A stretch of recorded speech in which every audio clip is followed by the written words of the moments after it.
Kia ora and welcome to Muffin Talk. Muffin Talk is a weekly radio program to which I invite guests to talk about their work and their passion for issues on community programs, social justice, interfaith relations, Bible studies, or the Catholic Church. Today, my guest is Professor Thomas O'Loughlin, who is joining us from the United Kingdom. Thomas O'Loughlin is originally from Dublin, Ireland. He is an ordained priest and emeritus professor of historical theology at the University of Nottingham in the UK. One of his areas of expertise are topics in the area of liturgy and synodality. Last week, we started a four-part series of interviews on the topic of liturgical spaces. Within these sessions, we will talk also about the changes in liturgy as a result of Vatican II. Some of these changes have been misunderstood among people, and so we would like to explain why they were done. Tom, following up on our interview from last week, do we gather as consumers or celebrants? I would like to continue with the question, what do you understand with gathered for the word of God? Yes, it's very clear that one of the major differences between the contemporary Roman Catholic liturgy and the liturgy until 1970 is that for over 1,000 years, the liturgy of the word in the Roman Catholic Church was a complete non-event because it was read swiftly in Latin. And it was only in the 1950s that people began to say, well, the liturgy of the word is very important. We must listen to the word. We must proclaim the gospel. We must acclaim the gospel. And then something that had completely disappeared out of our vision is that the community, having listened to the word, should then stand as a priestly people and utter their needs before God, what we call the prayer of the faithful. So one of the big changes in the renewal of the liturgy was to give the liturgy of the word a great deal of prominence.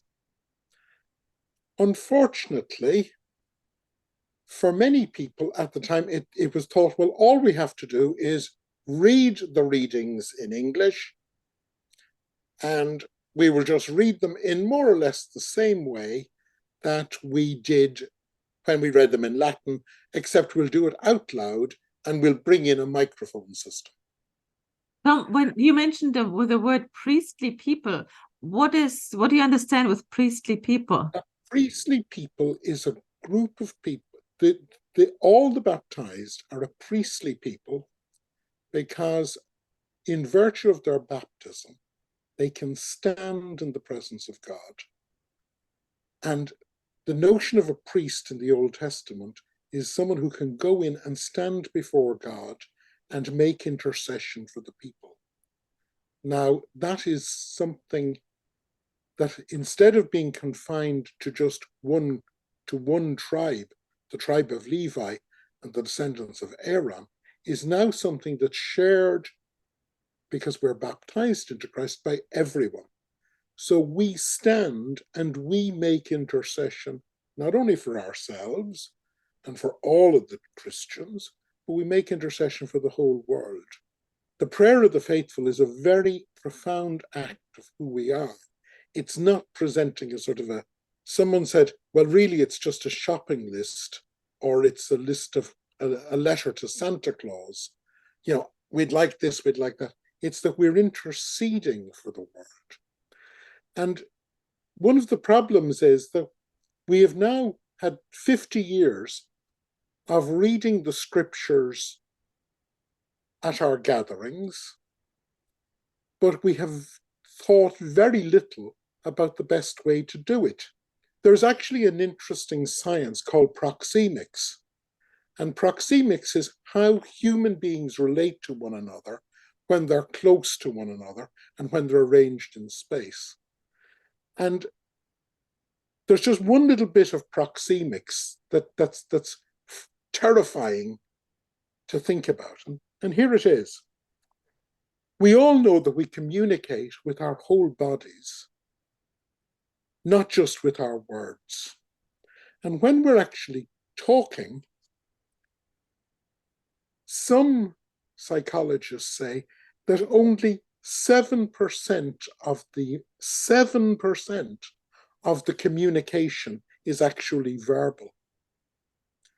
And even if you don't accept that number, though it's widely accepted, just think about it. We all know that it's much easier to make yourself understood when you're talking to someone than when you're writing an email.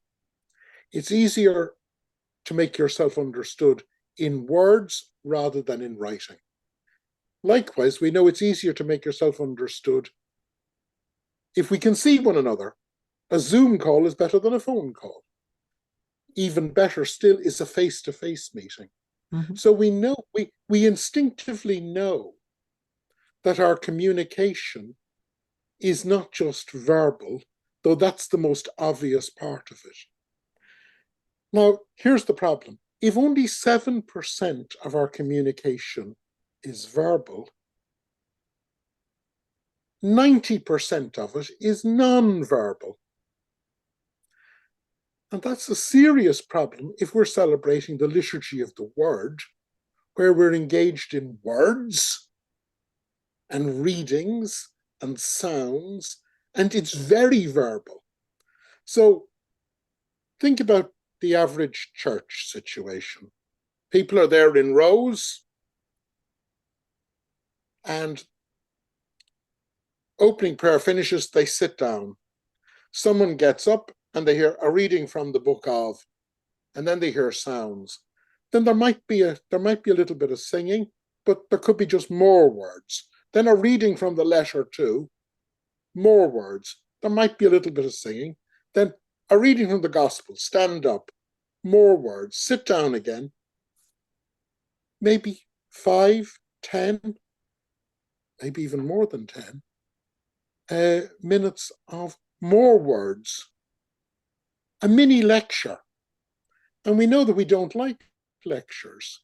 No one in the media, just think of the average radio program. You know this yourself in the radio. You'd never let someone rant on for 10 minutes because it's just impossible. You break them up. If you're listening to a magazine program, it'll be broken up by, well, nice to meet you now. We'll now have a song. We'll now go to the weather, and then you might come back to the person. Different voices also. Oh, yeah. And different gestures. Like you are making gestures. You're not just saying words, but you have gestures with it. Oh, yeah. Human beings communicate as much as they can. If you want to communicate, you use your hands, you use your eyes, you smile. Even how you stand is terribly important. Now, here is the fundamental problem for the liturgy of the word. The liturgy of the word is 90% words, and yet 90% of communication is not words.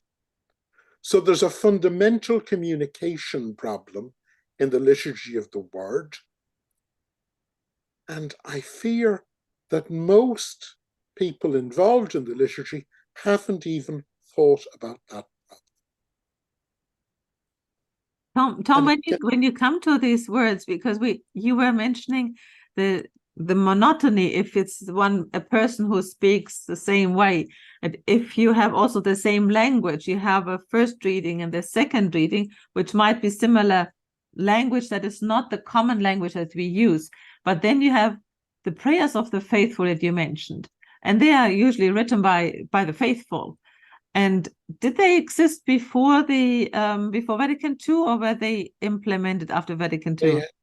They had disappeared by the end of the 8th or 9th century, and in fact they had only survived in the Good Friday liturgy. Oh. That was the only place they had survived, and they had survived in some parts of the monastic liturgy, but in such rarefied cases, 99.9% of people didn't even know of the idea before then. Oh. So it was a complete gap. But there's an even more frightening statistic from proxemics. If you think of yourself as the center of a circle and draw a circle around 10 meters out. Now, 10 meters is a good sized distance, 30 feet. The moment you're more than 30 feet, the amount of communication drops off radically. There's a major drop, it's slowly going down the further away you are, and then at about 10 meters. So we treat anything that's really important as something that's closer to us than 10 meters. And again, if you think about it, we want the best seats in the cinema. We want the best seats at a sports event. People don't want to be as far away. They want to be as close as they can be. Then they're sitting at the back of a church. Yeah.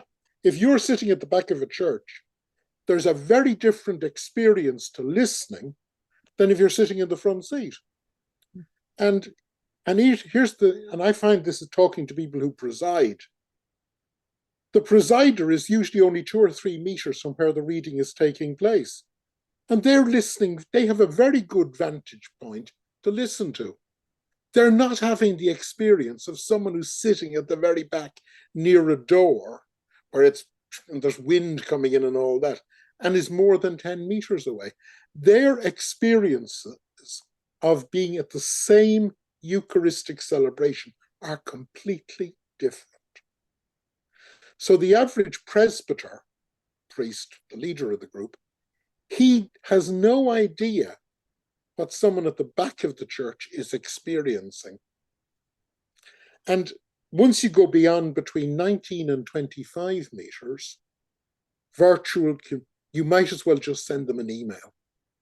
So if you get into the really big, old, narrow churches, if someone is at the back of those churches, they might as well not be listening, because all they're hearing is sounds. And it's a little bit like having the radio on in the background. And you know the way you can have the radio on in the background and you can be completely involved. You're not listening. You're completely involved in something else. And it's just sounds in the background. So when I hear people giving out about bad homilies, and then they say, oh, we've heard it all before. And they say the boring readings.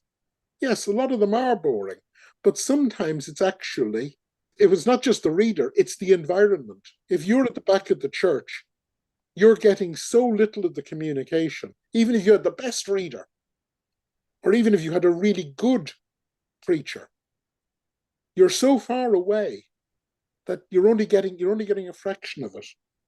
And then there's equally, you say that in some churches, the people write out the various intentions for the prayer of the faithful. But in many places, there's no it's just a book that's used week in, week out. And it's just one more, someone else gets up and reads it, or even the presbyter, the presider gets up and reads them out. So again, it's just noise. So one of the issues, people say bad homilies. Okay, we got to train people to be better communicators. We've got to train better readers. But we've also got to think about the environment. And this is where space comes in. Because if you can actually rearrange the space, the chances that people will be able to have a more holistic communication experience, they'll be able to actually hear these readings as something that's being read for them to reflect on. They'll hear the sermon or the homily as if the person giving it is speaking to them. They'll actually stand up and join in the prayers of the faithful as if it's something like, when we all stand up for something that we're doing and we're all fully involved in it. Like I'm always intrigued at how, as soon as someone says, okay, let's stand up and raise our glasses to the newly married couple or whatever. We all feel we're getting involved and we do it. But when we actually stand up, it's very interesting to stand at the back of a church and someone will say, we'll now assume it's a day when there's no creed. We'll now stand for the prayers of the faithful. And you watch, the front seat stands up and then it slowly comes back. They don't all in, and that tells you that the further away you are from the front, the less involved you feel. The front seat gets up because they feel they're involved. Second seat gets up, they feel a little bit less involved. 4 or 5 seats down, they're getting up because the people in front got up. And then by the time you get to the back, it's, oh, well, if everyone has got up, I better get up too. So we have a real problem. And this is a problem, by the way, that's not just for the Catholic Church. This is a problem for virtually all churches, because that still have the old, there's a stage set at the front, and then there's rows of seats like in a theater. It's a problem for university too. It's because it's a problem in any presentation. It's amazing how in educational institutions, people are aware of just how limited the traditional lecture format is. And small group teaching, I am amazed that I'm sometimes asked to preach on a Sunday, and you stand up there in front of a large traditional church, row after row after row. And you know that on Monday morning, when you go into class, you wouldn't dream of doing that. You just wouldn't dream of doing it, because you actually want to make sure that there is a real communication experience. You need to know, are you understand? You need to be able to keep your eyes on people, because you can see, are you understanding that? Maybe I need to rephrase it. You would never find yourself up at a high level so that you can't see people's faces. Oh, yes, there is a place for the traditional lecture. You're asked to give a special lecture, but these are special occasions. So we need to think out spaces that actually allow us to communicate as well as we would want to communicate if we were talking to a small group in our own sitting room. And the funny thing is, this is something that a lot of church leaders just don't even realize there's a problem. Offer to give someone a lecture on the Eucharist and say, well, I'll talk about the liturgy of the words. Oh no, that's simple. No, we'll talk about something else. Well, no, the liturgy of the word is incredibly complicated as a challenge to communications, because in the liturgy of the word, you actually have to take words, sounds, and actually hope that these will become living realities for the people who are gathered. And anything that will help you do that is terribly important. And the curious thing is, in our history, if you look at old-fashioned monastic churches, the liturgy of the Eucharist took place up there, but the monastic liturgy, which was focused on the word, was 2 sides facing one another and very close together. Mm-hmm. Think of the traditional choir stalls. And it's close together. No one is that far away. Everyone has got space, but you're actually seeing the other people. So one of the things we have to think about in redesigning churches is having a special space that's just for the liturgy of the word. It's a place where we can all see one another. Doesn't have to be as formal as the 2 lines, which was designed primarily for singing the office from one side to the other, but where the focus is on the group as the group, and we listen to the word within the group, and where we can actually listen so that it's real speech, not amplified speech. In the Athenian democracy, there was a rule that the room where they met had to be such that no one had to shout to be heard from one end of the room to the other, because that's actually an ideal communications area. It's an area where you can speak slightly louder because you're speaking to a group, but you don't actually have to shout, and you don't need artificial amplification. Now you really are communicating. And if someone is in that situation and is reading a piece on the book of Leviticus, well, it's not just sounds up there. It's, hey, what is this, all this stuff about that's in Leviticus? And if someone is actually saying, now we'll reflect on this in a psalm, and even if they're not singing it, they can create the calm, reflective environment that reflects back on the reading. And then someone says, now we're going to read a letter from Paul. And it's like reading a letter in a group of friends. Remember, Paul would never have written to a group that would have been more than 20 or 30 people, because they met in houses. So he intended his letters to be heard in groups of 20 or 30 people. And so it's a very different experience to hear someone saying, I'm now going to read to you from Paul. It's far more like being at a meeting when someone says, oh, I better read you the key lines from that report. So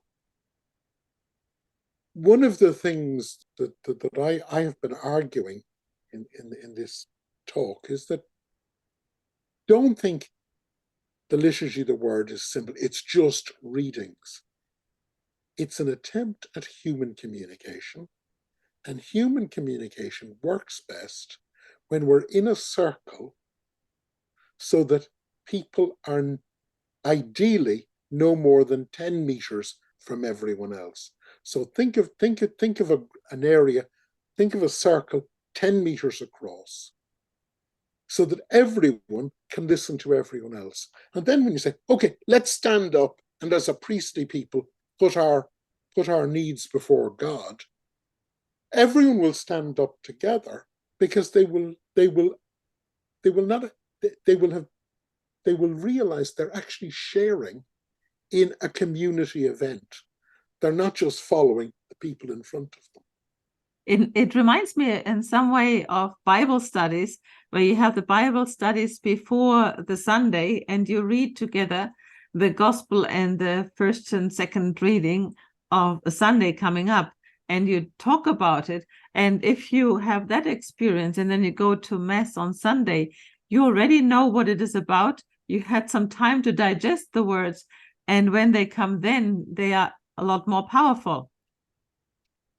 The funny thing is that, I'm sure, is this your experience, that yes, when you read them in a small group, even for the first time, they make a lot more sense to you than if you hear them in a big church.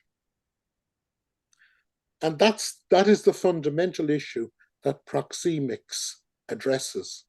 If there were just, say, 10 of us in a room, in a circle, and someone said, okay, I'll read you today's gospel, you would actually hear it far better than if you went into the church, the person went up to the ambo and read the exact same thing. And that's simply because in a small group, the actual space around you, in other words, how we are related to one another in the group, that's what proxemics is about, is actually helping you to listen. It's helping you to pick up all the communication that's coming from the person. And you're not just relating to sounds, you're relating to the whole person that's doing the reading. Even if it's not a great reader, you still know, oh, it's Joe that's reading today.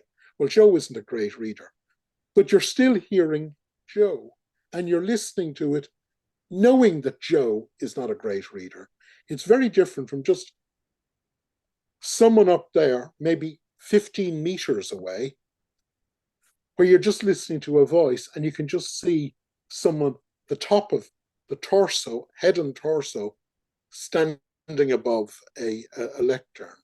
So the funny thing is, I was talking about this to a group of priests recently, and initially, they all agreed that I was talking nonsense. There was no problem. It's all simple. Oh, it's terribly simple. Maybe one of them said, the real thing is, let's get rid of the Old Testament. That's boring. And then someone else thought that, let's get rid of something else. And then someone else thought that, maybe if we gave them a bit more hellfire and brimstone sermons, they'd realize it was important. Well, the fact is, don't do that. Human communication, when you start trying to scare people, you reflect badly on God. If you shorten the readings that they become just one-liners, they become meaningless. And if we stop reading the Old Testament, then we don't understand the whole history of salvation.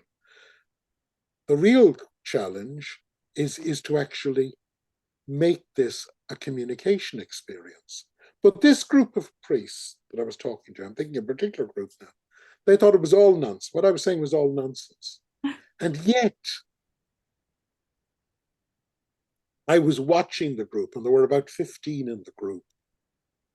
And it was very clear that they, as a group, in attacking me, were all communicating very well, precisely because they were in an optimal communication environment. They were sitting in a circle. They could all see one another.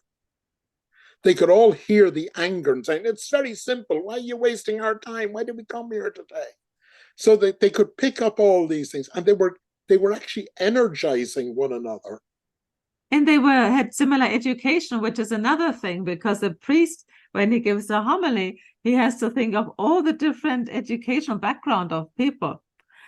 Thank you so much, Tom. I think that we continue next week and learning more about liturgical spaces. So today we heard about the readings and the Word of God, how we project and how we don't project, and what we could do better. And maybe we should have smaller groups together.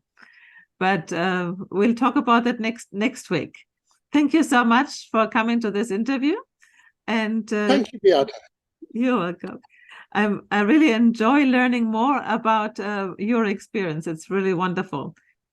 And talking about the Word of God, and our next session on Titipounamu Study and Joy will be about a series about the women in the Bible. And this is with Brother Kieran Finn. And these are 6 sessions on Zoom, the 7th, 14th, 21st of August, and the 4th, 11th, and 18th of September, 7 to 8:30 p.m. And for more information on current and past programs, please check out www.studyjoy.nz. And thank you, Tom, and kia kaha, and keep safe. And I hope to hear and see you next week when we continue our series on liturgical spaces.